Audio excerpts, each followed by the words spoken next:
সত্যি সত্যি দাসী মনিককে জন্ম দিবে। কিভাবে? মনে করেন একটা রাষ্ট্রের নাম সিঙ্গাপুর। কি নাম?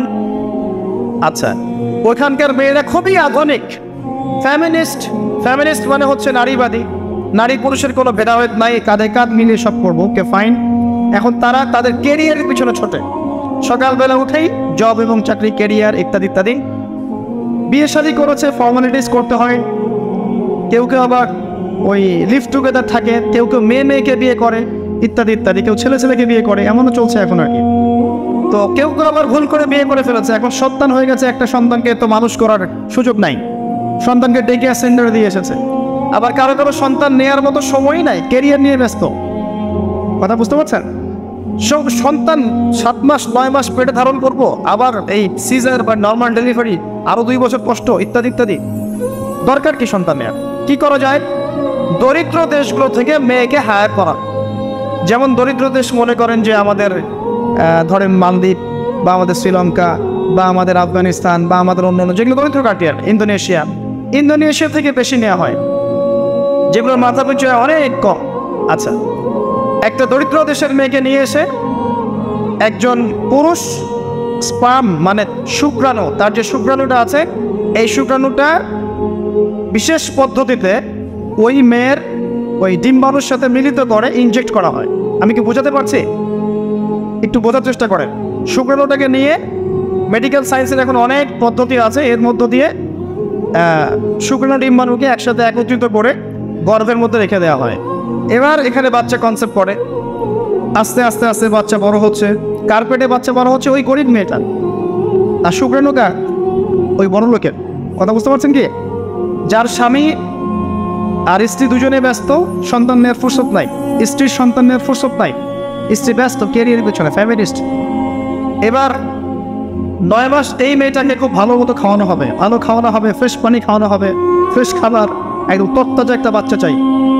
9 মাস পরে এই মেয়ে বাচ্চা খালাস করলো, সিজার হলো বা নর্মাল ডেলিভারি হলো। আর সিজার আজকে থেকে 100-200 বছর আগে ছিল না, নতুন একটা পদ্ধতি এসেছে, পেট কাটা হবে, বাচ্চা বের করে ফেলা হবে। সুবহানাল্লাহ।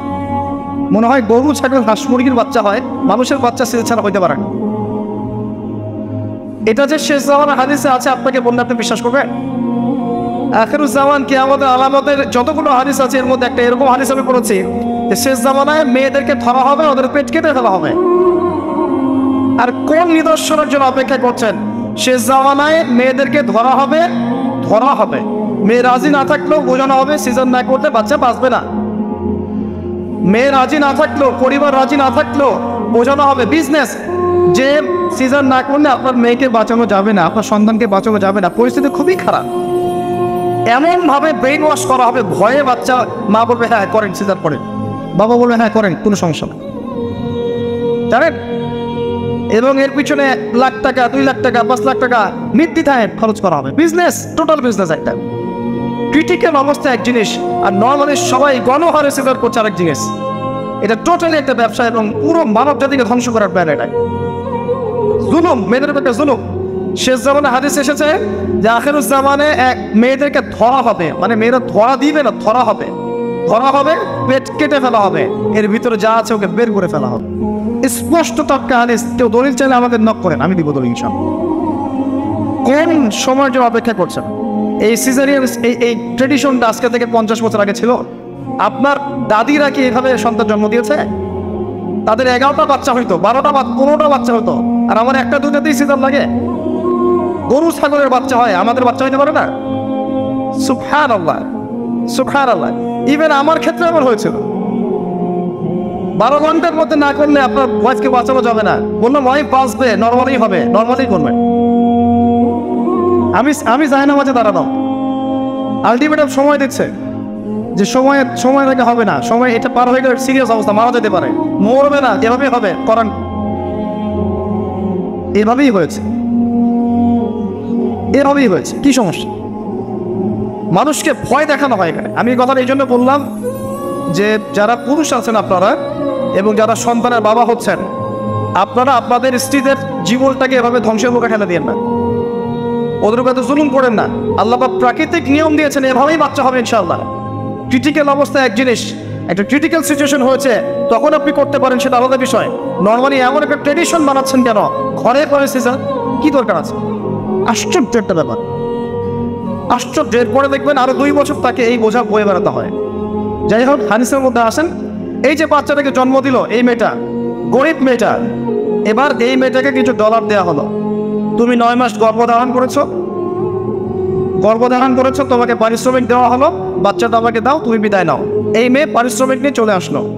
এখন এই যে বাচ্চাটা জন্ম নিল, এই বাচ্চাটা কার বাচ্চা? দাসীর না মনিবের?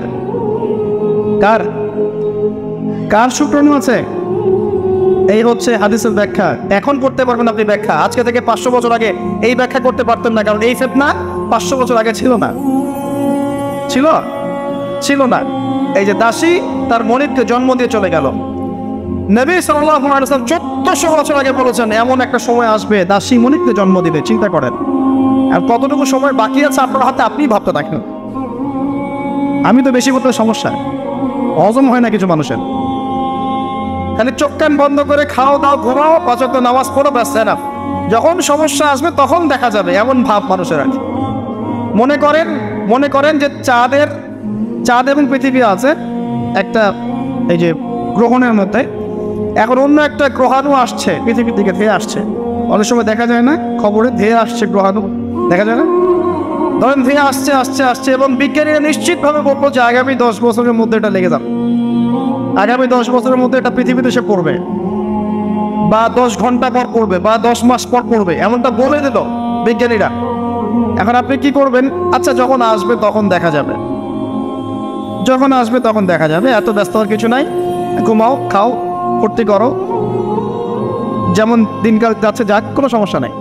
এখন আরেকদল মানুষ চিন্তা করছে ওই গ্রহাণুটাকে কিভাবে সরিয়ে দেওয়া যায়, সরিয়ে দিয়ে পৃথিবীকে কেমন করে বাঁচানো যায়। কারা বেশি স্মার্ট? ওরা সরানোর চেষ্টা করে না, ওরা বলে যে আমরা সরিয়ে দিব, ওখানে ধ্বংস করবো, ইত্যাদি ইত্যাদি। আর কেউ বলছে আচ্ছা আসুক, দেখা যাবে, সমস্যা নেই, মরতেই তো হবে একদিন, আসবে, সমস্যা কি। চমৎকার। তো এই যে একটা বুদ্ধিবৃত্তিক পরাজয়, এর ফলশ্রুতিতে আগামী প্রস্তুতি নিতে পারবে না মানুষ।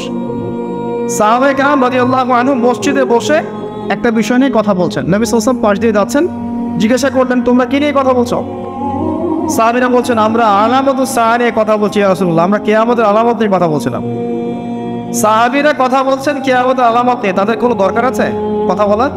তারা তো জান্নাতে যাবেন সার্টিফিকেট প্রাপ্ত, তাদের কোনো দরকার আছে এগুলো চর্চা করার? তারা চর্চা করছেন, আলামত নিয়ে কথা বলছেন। নবীজি বললেন শোনো, 10টা আলামত না আসা পর্যন্ত কিয়ামত হবে না, এত টেনশন নিও না। 10টা আলামত না আসা পর্যন্ত কিয়ামত হবে না।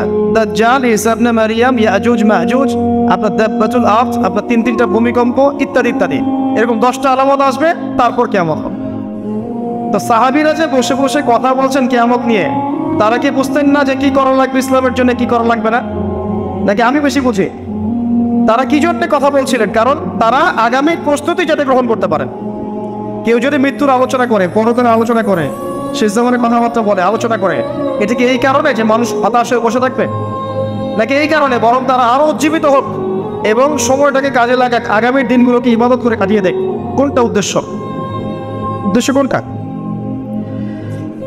তো এই ব্যক্তি জিজ্ঞাসা করছেন কিয়ামতের আলামত বলেন। নবীজি 2টার মধ্যে একটা বললেন এটা, দাসী তার মনিবকে জন্ম দিবে, যেটা আপনি এখন দেখতে পাচ্ছেন। 2 নাম্বার তিনি বলছেন, লিসেন, এই হাদিসে এটাই লাস্ট। 2 নাম্বার তিনি বলছেন ওয়ান তারাল হুফাতান উরাতাল আলাতা রিয়া'আশ শাই ইয়াতাতাওয়ালুনা ফিল বুনিয়ান। যখন তুমি দেখবে যে সমাজের সবচেয়ে দরিদ্র শ্রেণীর মানুষ, যাদের পায়ে স্যান্ডেল ছিল না এবং গায়ে কোনো জামা ছিল না, পায়ে স্যান্ডেল ছিল না, কত দরিদ্র চিন্তা করেন, গায়ে জামা ছিল না, কত দরিদ্র চিন্তা করেন, এরা ইয়াতাতাওয়ালুনা ফিল বুনিয়ান, উঁচু উঁচু অট্টালিকা নির্মাণের প্রতিযোগিতা করবে, কম্পিটিশন।